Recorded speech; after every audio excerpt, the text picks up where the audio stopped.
Hello. It's been a while, probably a couple of months. Cathar Love, number 45. Gnosticism and Catharism, vive la difference. Long live the difference.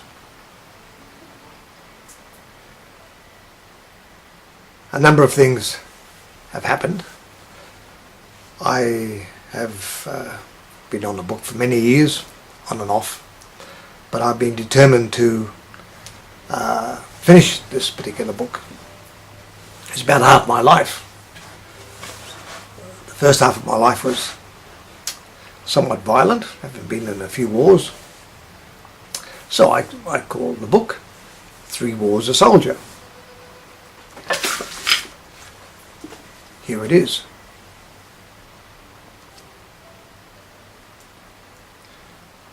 Take a look. That is me. Haven't changed that much, so some say. Changed a lot. And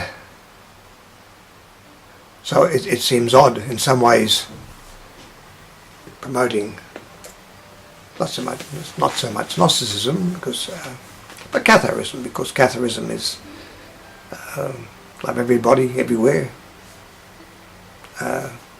unconditionally. A big ask. And of course, this doesn't happen overnight. One may even not be too successful in this particular lifetime. That's okay. We have other lifetimes. So that's not the problem. Is if we don't do it this time, well then it's all's not lost. We have more than one life. We're into reincarnation. Gnostics and Cathars are into reincarnation, and I think it's a beautiful system. We're all poor. So many people are poor throughout the world. I believe in America it's now 1% of the population owns 40% of the wealth of America. That's not just astounding. I think that's somewhat immoral and unethical. But anyway, that's the way things are. The thing is about Gnosticism and Catharism is that the world is in conflict. The world's always been in conflict. Because of the makeup of the world, we'll probably be in conflict for millions of years to come. Takes a long time to learn. But the point is, even though we may even be a rebel, might even be a revolutionary, whatever, but whatever it is that we do, it's essential that we find peace of mind, tranquility of soul, serenity within this chaos, within this conflict.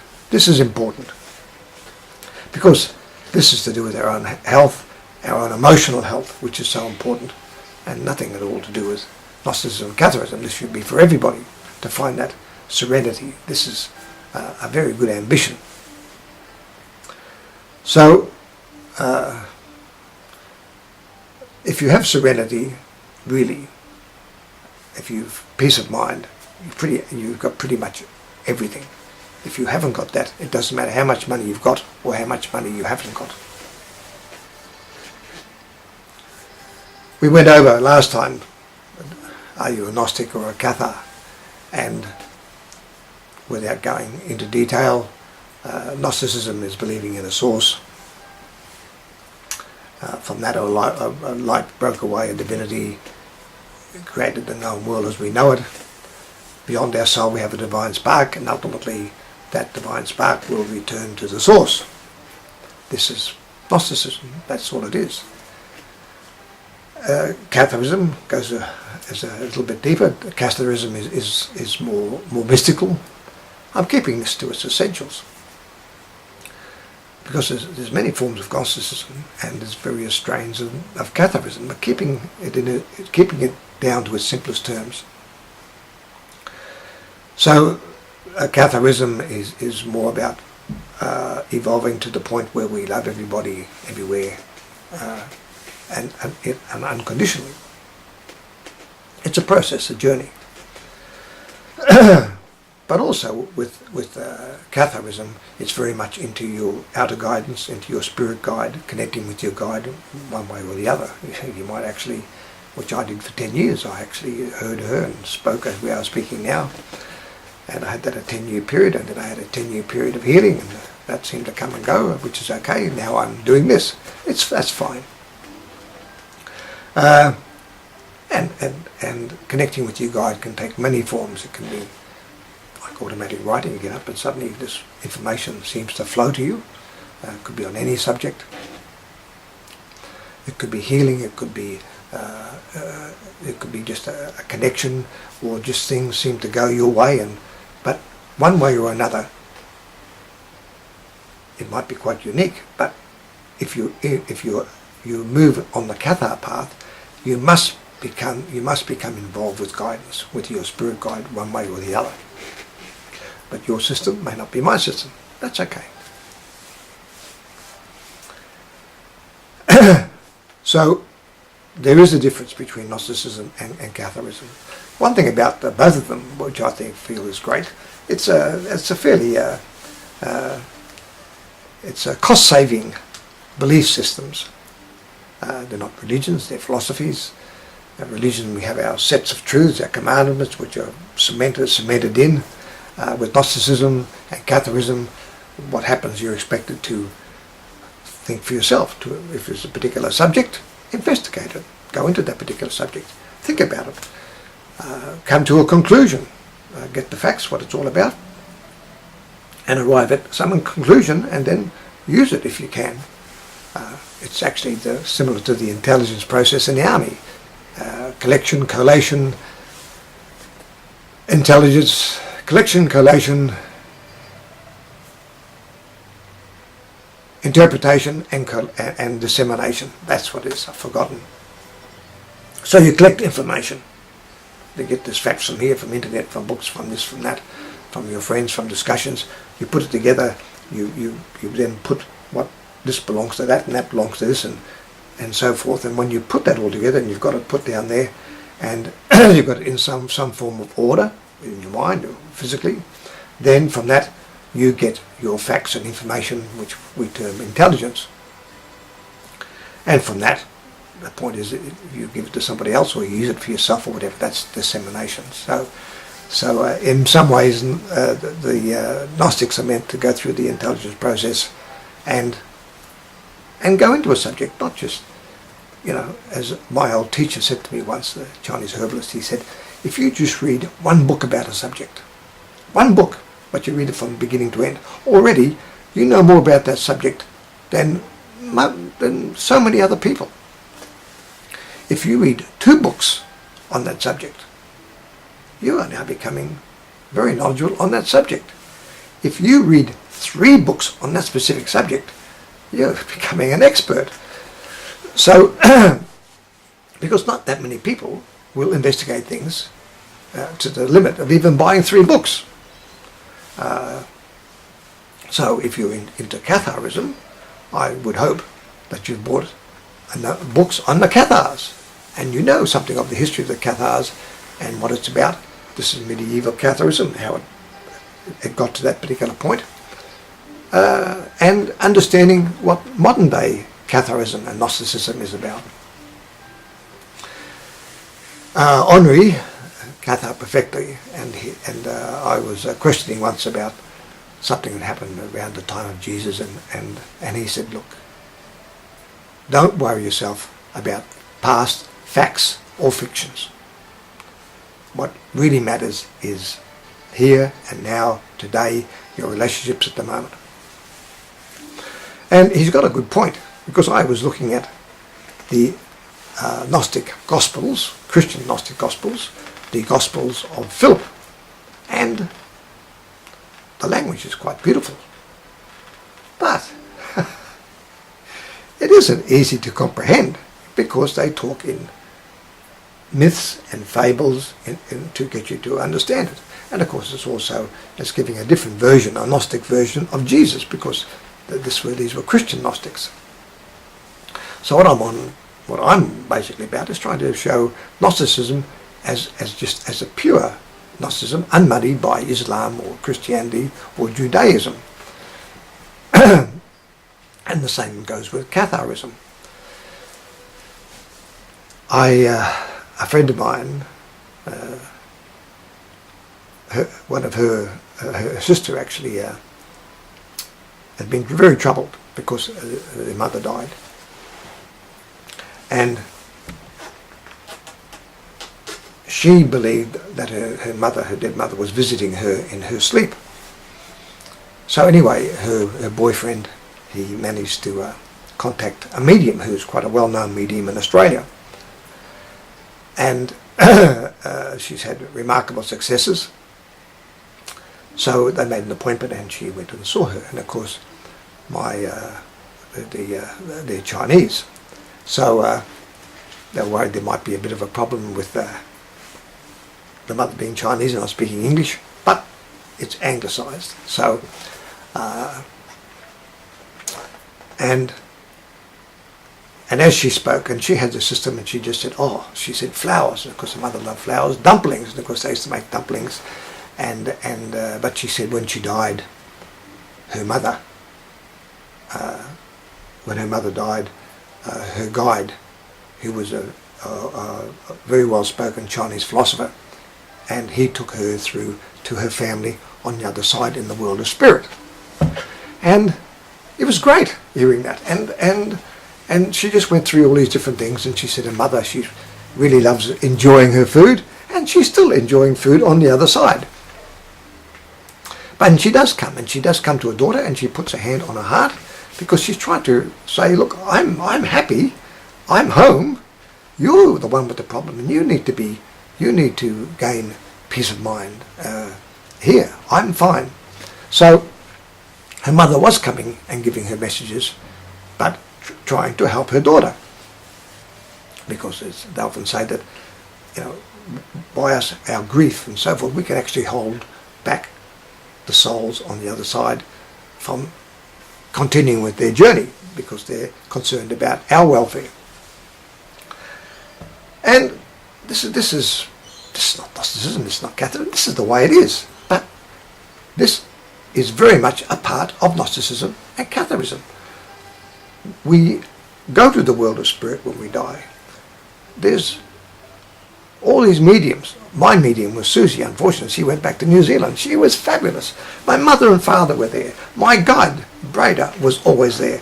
My friend, he turned up when he died, and my brother was there, and they just spoke, and they spoke normally, and they didn't speak like the gospel, the Gnostic gospel of Philip, and this archaic language. They just spoke in plain, ordinary, simple terms, which I'm using with you. And that's the way it is. But the wonderful thing about this is that with my medium, the same thing. They just you go, when you die, you go to the world of spirit and you review this lifetime. And then over there, one state is not better than the other. That's a state of being, as this is a state of being. Obviously, we're energy. We don't have the bodies, but when we appear to each other, we appear. So if you're with your current girlfriend and you had wonderful times when you were 30 or 40, this is possibly the time you would appear to yourself over there. But the thing is, no one speaks about judgment. And in fact, or retribution, or punishment, they talk about, sure, they didn't carry out their purpose when they're here in this lifetime. They got caught up in alcohol, or sex, or drugs, or this or that, or money, or power, things like this, and they didn't accomplish that which they intended to accomplish in this lifetime. Okay, so give it a go next time. So at a certain point, you are reincarnated, and you will pick and choose the type of life. You won't know all about that life, but you know the salient points of that lifetime, of this coming lifetime, and you will agree to it before you come here. So the thing is, when things don't go really well, I can think, well, hang on, I agreed to this before I came here. It was already planned before I came. So there's a little bit of a a little bit of justice, getting what you deserve, because it was already planned before you came. There's two wonderful books. It's called Destiny of Souls and Journey of Souls. I've got them here. Journey of Souls.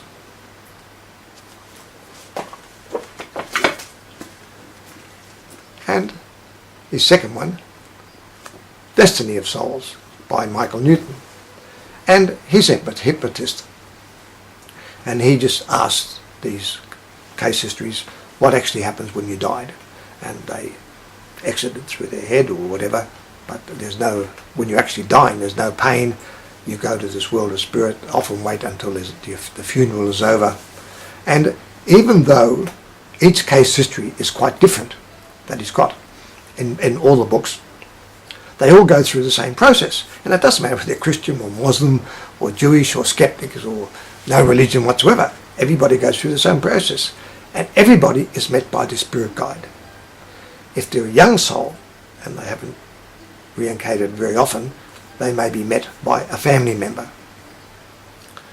But older souls, all souls are met by their spirit guide. And so the psychics and the mediums, the genuine ones, because there's always people in for a quick buck, and a lot of us are quite gullible as well at different times. But they all, the message is a good message. It's a happy message, and it's always people do reincarnate. There's no salvation and there's no damnation. But what we have immortality for eternity. Our soul, our divine spark, is immortal. And from the Gnostic point of view, the Cathar point of view, ultimately, as we perfect ourselves, we will return, we will journey back to the source. So it's a happy landing for everybody. So the big thing about Gnosticism and Catharism is that it's glad tidings. It's a message of happiness. And it costs nothing. I mean, there's no churches to upkeep. The Cathars met in homes, they met in the forest, they met in clearings, they met anywhere. They'd meet people when they were working, and they'd sit down, have lunch with them, and talk about it. It's not someone said, because a lot of the churches, and it said, you know, that there was a comedian, and he was being a bit naughty, and I saw him on YouTube, and he said, God, he said, God's pretty smart. He's created the world, he's created this. He said, but the one thing he's not very good at is money. He said, because every time you go to church, they're always asking money. God needs more money. God needs more money. So he said, so he's pretty good at everything, but he's not too good at budgeting. And another one I came up with, and he was saying what his gripe was with God, and it was a bit of a resonance with me, because this is the one thing I could quite get my head around. One, I, and you presumably, didn't ask to be created, but we were created.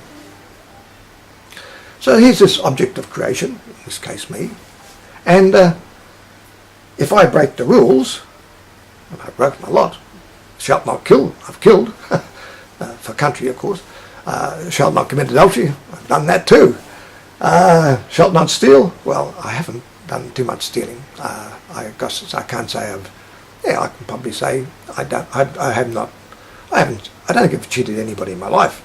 I've told fibs, lies on occasions, but I haven't cheated anybody. I'm not into it. I don't believe in it. And he said, if you break these commandments, and I've certainly broken them, the rules, he said, you're going to go down there to eternal fire, down, stir-fried, roasted, tormented, tortured, forever.